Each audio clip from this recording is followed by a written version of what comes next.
soubassement politique. Donc moo tax interprétation yi kenn ku nekk di xëcc mbaaj mi di ko jëmee ci kaw ak li ci mënti am la dette moom elle est là.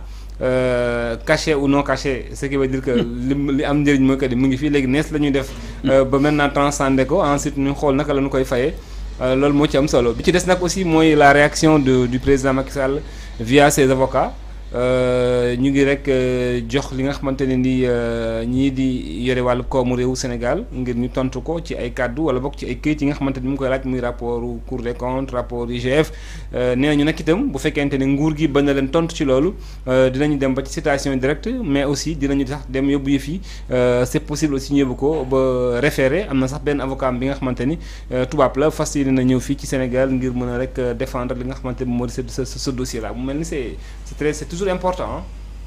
waaw comme ni nga ko waxee rek dossier bi dafa jël léegi dimension politique. te boo xasee ba wax loolu rek xëccoo ak argument contre argument ak léeg-léeg sax ay wax yoo xam ni teggunuwul daf ciy dugg. alors que normalement dañ ko waroon xool sur le plan purement technique nan la demee lan mooy manqué yi ak lan mooy loo xam ni jaar na yoon parce que loolu yëpp am na ci dossier technique moom justement soo ko politiser wul di nga mën a gis boo gisee rapport di am boo gisee audit di am reddition du compte di am. loolu mooy toujours dinañ mën a wax voilà les points forts yi yu positif la amul benn gouvernement boo xam ni mën nga wax li muy gérer yëpp c'est négatif lépp baaxul. wala nga ne li muy def yëpp tam baax na kon moo tax suñ ko yemale woon teg fële émotion yi ak les positions partisanes aiguës trop tranchées. kon dinañ gis ñu ne bon lii c'est les bons points. Dans le rapport, dans l'audit, dans la réduction des comptes, lii ce sont les mauvais points nañ seet nuñ koy corriger gis nga man dès le départ ci affaire rapport Cour des comptes bi mu génnee dama amoon position boobu déjà en 10 ans. li am solo mooy fi nekk nii gouvernement actuel bi na assumer l'état financier bi fi.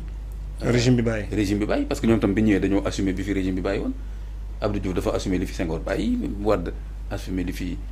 Abdou Diouf bàyyi ñii assumer li fi war a bàyyi mais seulement que ñii dañu ne li leen wax ne moo fi nekk du looloo fi nekk loolu mooy différence bi xëy na parce que ñii dañu ne ñoom fu ñu ne fa la bi toll par rapport ak produit intérieur brut bi c'est pas ça. mais ñeneen ñi gisoon nañ loolu aussi te waxewuñ ko ñoom niñ ko waxee. foofu la problème bi nekk. tu crois que Abdou Diouf bi mu ñëwee li mu gis yëpp nii su ko tegoon ci table bi. ci gestion Senghor kon xëy na tey Senghor beneen bët la ko Sénégal yi di xoolee bu jëloon dossier yëpp agriculture transport assainissement bu ci nekk mu ne lii ak lii lañ fi fekk budget bii lañ fi fekk nii lañ ko jëfandikoo kon xëy na mu demee neneen noonu tamit Abdoulaye Wade amul lu mu waxul ci bilan wu Abdou Diouf mais waa PS ñoom tam pour anticiper woon problème boobu gis nga dañu bàyyi woon benn document wax ne chaque ministère lii lañ fa bàyyi comme budget xoolal ba pare demandé woon rééchelonnement dette bi du tey de ku ko bëgg a analyser carrément correctement rééchelonner dette bi parce que ñoom seen bopp tamit amoon nañ problème ajustement structurel bu metti ñëpp xam nañ ni mu demee woon kon loolu tam c'était un passif mais taxul nu mu tuddati Abdoulaye Wade bi mu ñëwee dafa assumer loolu xam ne ajustement structurel jaar na fi xam ne ay passif am na fi mu daal di liggéey xooloon nañ ci parce que même PS maa ngi fàttaliku bu baax temps yooyu ñoom ils ont encore chaque fois communiqué ci ne ministère bu nekk ñun bàyyi nañ fa budget de temps te Abdoulaye Wade moom mi ngi doon wax ne fekkuñ fi dara presque yéen a ngi rappelé wu chaque fois ñu doon wax fekkuñ fi dara extra donc loolu c'est pas régime mu Macky Sall tam bi mu ñëwee c'est pas un débat nouveau mais seulement que cette année cette fois-ci dafa jël yeneen proportion waaw dem ba FMI dugg ci ba yeneen dugg ci itam voilà régime Macky Sall tam bi mu ñëwee malgré que Abdoulaye Wade day moroomu Macky Sall ci économie ak kii malgré tout ça c'était une faillite économique et financière il a dit dans ses derniers propos bi muy tourné ci kër Serigne si su ngeen ma jàppale wul duñ fay salaire yi kon Abdoulaye Wade moom xamul woon économie ak finance mais c'est parce que il a été débordé à un moment donné il a assumé que fi mu nekk nii amul sax des fonds pour mën a fay 3 mois Wade Macky Sall bu mu ñëwee assumé loolu daw dem France Sarkozy dekeeseel ko xawma lan mu ñëwaat dugg génn donc affaire boobu fi may wax ak yow nii bi may ñëw ci presse bi nii maa ngi gis Cour des comptes France di wax ne y a un retard constant ci yenn bilan yi yoo xam ni c'est pas normal donc problème boobu nañ ci moo tax ma ne nañ ci def attention xool intérêt Sénégal xool intérêt Sénégal ak nuñ ciy communiquer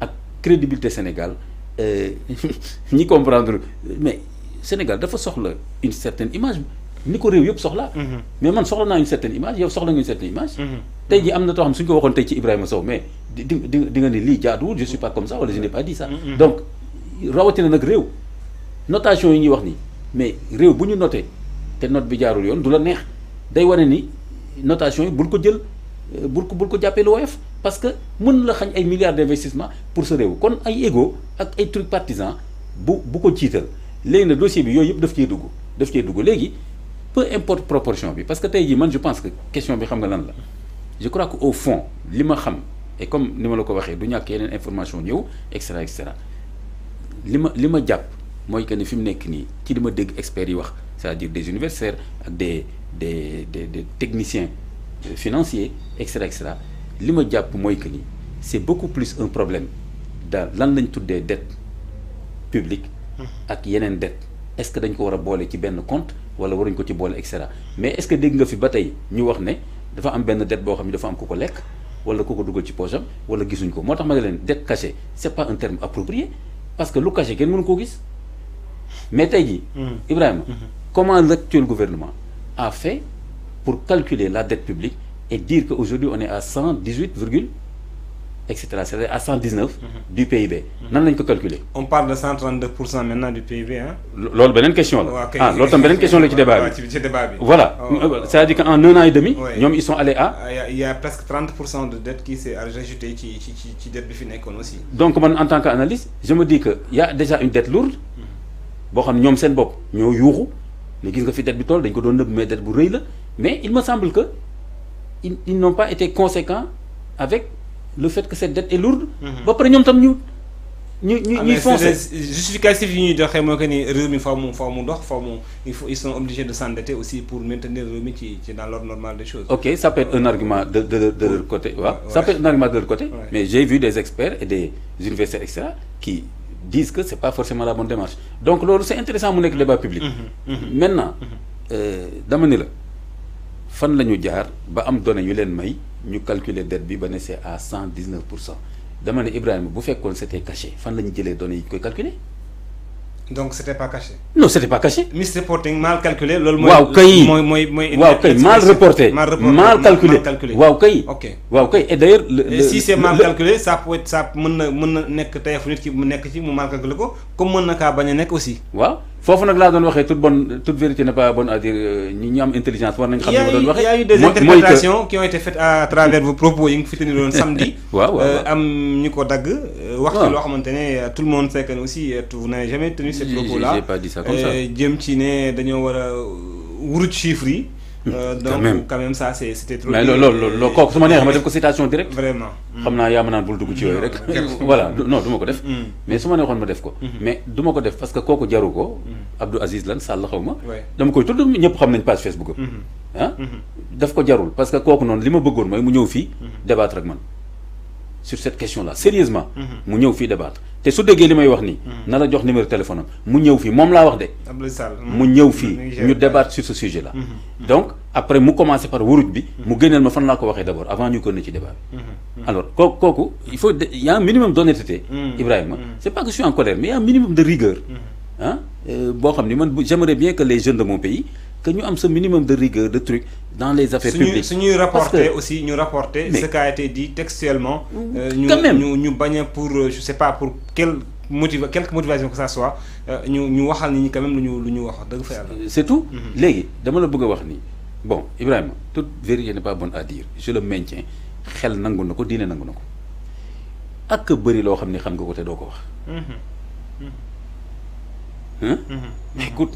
xel nangu na ko diine nangu na ko du lu ne ngay wax lépp ni mu demee ça veut pas dire que da ngay fen fen mooy nga wax yi fi ni mu demee woon amaana nga nettali lenn ci mbir mi selon li nga soxla ak ñi nga ko séqal et cetera man tey jii pour le même événement am na ko xam ne su may wax ak moom ak xelam fi mu toll ak ni mu impliqué woo ci yëf yi dafa am fu ma ci yem ak moom kon ça veut pas dire que damay wax lu dul dëgg mais damay xam ni vérité bi kii lii la ci attan moom wala fii laa ko séq ak moom xoolal tey jii les termes FMI mais di nga lire ba mu jeex ils disent tout et leur contraire. Oui, il y a des contradictions parce que